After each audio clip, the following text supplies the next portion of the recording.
Good morning everyone, welcome back to the new episode guys. स्वागत है आप सब लोगों का मेरे न्यू व्लॉग में। तो हम आज की वीडियो में गाइस बात करने वाले कलम भैया की उस वीडियो के बारे में जो कलम भैया ने कल रात को पोस्ट करी थी। फिलहाल कलम भैया, मैंने आपकी सारी वीडियोस वगैरह देखी और आज हम काफी चीजें खत्म कर देंगे, कंट्रोवर्सी भी, और आपने जो प्रूफ दिए हैं वीडियो में 2 और उसके बदले में मैं भी आपको एक प्रूफ दूंगा। स्टार्ट करते हैं वीडियो। सारा मुद्दा शुरू होता है 5-6 दिन पहले, जहाँ पे अनुराग डोभाल अपने यूट्यूब पे 1-2-2.5 घंटे की वीडियो डालते हैं। उनमें से कुछ आरोप है कि मेरी एक अलग जात कास्ट में शादी हुई है, जिसके कारण मेरे माँ बाप ने मेरे को घर से बेदखल कर दिया है और वो इस चीज से खुश नहीं है और वो उस चीज को लेकर मेरे को धमका रहे हैं और मेरे को डिप्रेशन में भेजा गया है। ये बहुत ज्यादा बड़ा मुद्दा जो अभी ये उठ रहा है कि आपने रितिका को किचन में खाना क्यों नहीं बनाने दिया। From a Hindu family and जिनको ये पता होगा भाई, अगर आपके क्लोज में किसी की डेथ होती है तो हमारे यहाँ ये माना जाता है कि 1 महीने तक मीठा नहीं बनता और तला भुना भी नहीं डलता बिना हल्दी के, ऐसा कुछ होता है ना। इस वजह से अंदर जाने से भले अनुराग भैया लाए, लेकिन मजबूर कराया गया ना। अब आप अगर शुरू से स्टार्ट करो तो सबसे शुरू में जाओ। सबसे पहले किसने स्टार्ट करा? आप, फिर अनुराग भैया ने, फिर आपने। फिर वो चीज अनुराग भैया ने सोशल मीडिया पे पोस्ट करी। कहीं ना कहीं वो अकेले पढ़ चुके थे, अपने दोस्तों से, अपने भाइयों से, अपने पेरेंट्स से, सबसे वो अकेले पढ़ चुके थे। तब जाके उन्होंने ये चीज कदम उन्हें उठाने पे मजबूर करा गया। ये चीज आप सोचो ना। और हम लोग को ये पता है करके कि अनुराग भैया अकेले रह गए। आप ये कह रहे हैं ना कि उसका साथ सबने छोड़ दिया। अक्सर ना सच अकेला ही होता है और एंड ऑफ द डे वो जीत जाता है। और आज अनुराग भैया के संग पूरा सोशल मीडिया खड़ा है, इंटरनेट के हर एक बंदे खड़े हैं, इन्फ्लुएंसर खड़े हैं और उनकी फैमिली हम लोग हैं। उसने एक और रील डाली थी मेरी और किसी एक लड़की की, मैं नाम नहीं लूंगा क्योंकि फिर शायद से ये रोना हो जाएगा, तुमने उस लड़की का नाम कैसे ले लिया। आपको पता होगा उसने कौन सी रील डाली थी। उसने एक रील डाली जो अगर किसी पे होगी तो वो सुन लेना भाई। उसमें क्या मैं गलत हूं? मैंने उसमें क्लियरली बोला है मैं अपने भाई का साथ दे रहा हूं, आप ऐसा क्यों कर रहे हो? मेरा भाई डिप्रेशन में चला गया तो मैं आपके और आपके परिवार को नहीं छोड़ूंगा, जो कि एक सच्चा भाई करता। भाई अगर मेरा भाई डिप्रेशन में जा रहा है किसी की वजह से, जो उसने मेरे को बताया था, तो मैं बात करूंगा ना। आप पे दम है तो आप अब जब भी होश में आओ वो पूरी चैट डालना। तो ये चीजें भी आप मानो करके कि आप शुरू में भी गलत थे। आप शुरू में गलत थे ना, तो आपने भी गलत का साथ दिया। तो आप अपने आप को अभी सच्चाई की मूर्त क्यों बना रहे हो कलम भैया? आप गलत थे ना शुरू से ही। तो अब आप उस रील को ऐसे जस्टिफाई कर रहे हो करके कि मैंने अपने भाई होने का फर्ज निभाया। तो ये भी तो देखो, आपने तब गलत का साथ दिया ना। आप उस टाइम भी गलत थे, आप अभी भी गलत हो। अब आप सच्चाई की मूर्त बन रहे हो करके कि मैं तो सच के साथ हूँ। तो ये चीजें नहीं चलती कलम भैया, हमें भी दिख रही हैं चीजें ना। जा रहे हैं भाई, चुप रहना, थोड़ा सा और सह ले। ठीक है भाई, मैं सह लूंगा। मैं 15 क्या, मैं 2 साल और सह लूंगा। जितने भी लोग ये कह रहे हैं, मेरे को वो एक लिख के दे दे कि अगर इस 2 साल में मेरे माँ बाप को कुछ भी होता है, पढ़ते हैं या वो डिप्रेस होते हैं, उसके जिम्मेदार वो लोग होंगे जो उसका अभी सपोर्ट दे रहे हैं। तो आप बात करो जिम्मेदारी की। अगर अनुराग भैया को अगर आप अपने संग अपने घर पे रख लो, अगर तब ये चीज़ें होती हैं, तब हम कहेंगे कि अनुराग भैया गलत है। ठीक है, तब ऐसा हुआ उनके होते हुए।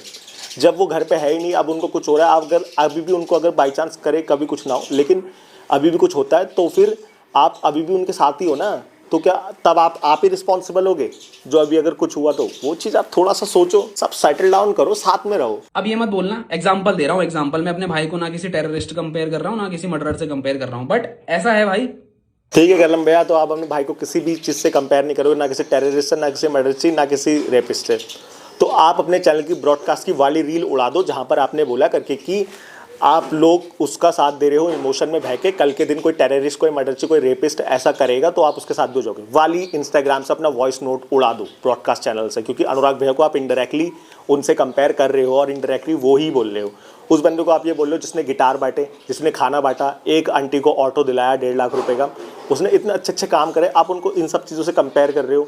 और मेरी तरफ से ये चीज़ यहीं खत्म। इसके बाद ना मैं कोई प्रूफ डालने वाला हूँ, मैंने जितने डालने थे डाल दिए, ना मैं इसके बाद कोई और वीडियो बनाने वाला हूँ। खत्म करते हैं चीज़ें। तो कलम भैया हम सब चीज़ें खत्म ही हो गई थी और प्रूफ के नाम पे आपके पास अब कुछ बचा भी नहीं था, तो इसलिए आप ये चीज़ कर भी नहीं सकते और आगे बढ़ा भी नहीं सकते। और हम भी यही चाहते हैं कि ये चीज़ें खत्म हो जाए और आप दोनों एक साथ आ जाओ। और गाइज मैं आप लोगों से भी बोल देता हूँ, जितने भी मेरा वीडियोस देख रहे हैं, अगर देहरादून में भी देख रहे हैं, तो प्लीज़ अनुराग भैया के घर के आगे मत जाओ। आंटी अंकल को बुरा भला मत बोलो, ना कलम भैया को बोलो, किसी को भी मत बोलो। हम ऑलरेडी जीत चुके हैं गाइज, क्योंकि सच को अग्नि परीक्षा की ज़रूरत पड़ती है और वो चीज़ अग्नि परीक्षा अनुराग भैया ने दे दी है ना। आज वो हमारे बीच में और रिकवर कर रहे हैं। कि कलम भैया ने एक लाइन बोली कि प्रेमानंद जी महाराज ने बोला कि पिछले कर्मों को लेके, तो अनुराग भैया के पिछले कर्म ऐसे थे कि वो गाड़ी 4 बार पलटी है और तब भी अनुराग भैया को आज वो हमारे संग है और वो भी हील अप हो रहे हैं। आप समझ रहे हो कर्म? यही चीज़ मैं बोलूँगा। जब अनुराग भैया के संग मैं मिला हॉस्पिटल में, जब मैंने उन्हें देखा, मैं लिटरली मेरी आंखों से आंसू नहीं रुक रहे थे।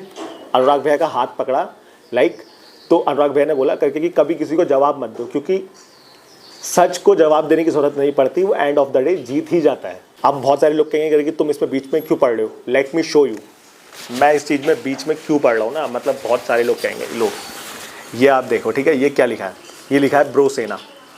ये चीज़ किसी के भी हाथ पे नहीं है, ठीक है, मेरे हाथ पे है। ये चीज़ मरते दम तक मेरे साथ जाएगी, एंड ऑफ द डे तक मेरे साथ रहेगी। तो मैं क्यों नहीं डिफेंस करूँ भाई, मैं क्यों नहीं डिफेंस करूँ, मैं करूँगा और मैं हमेशा हमेशा करूँगा।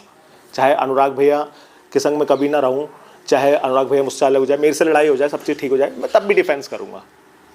तो बाकी मैं सबसे यही बोलूँगा कि गाइस प्यार बांटो और सब चीज़ों को जाना है आपको तो मंदिर जाओ, ना कि किसी के घर के बाहर, कि प्रे करो कि सब चीज़ें ठीक हो जाए। बाकी उम्मीद करते हैं आज का वीडियो आपको अच्छा लगा तो लाइक करना, कमेंट करना, सब्सक्राइब करना और मिलते हैं आपको न्यू व्लॉग में जो कि एक राइड के साथ शुरू होगा।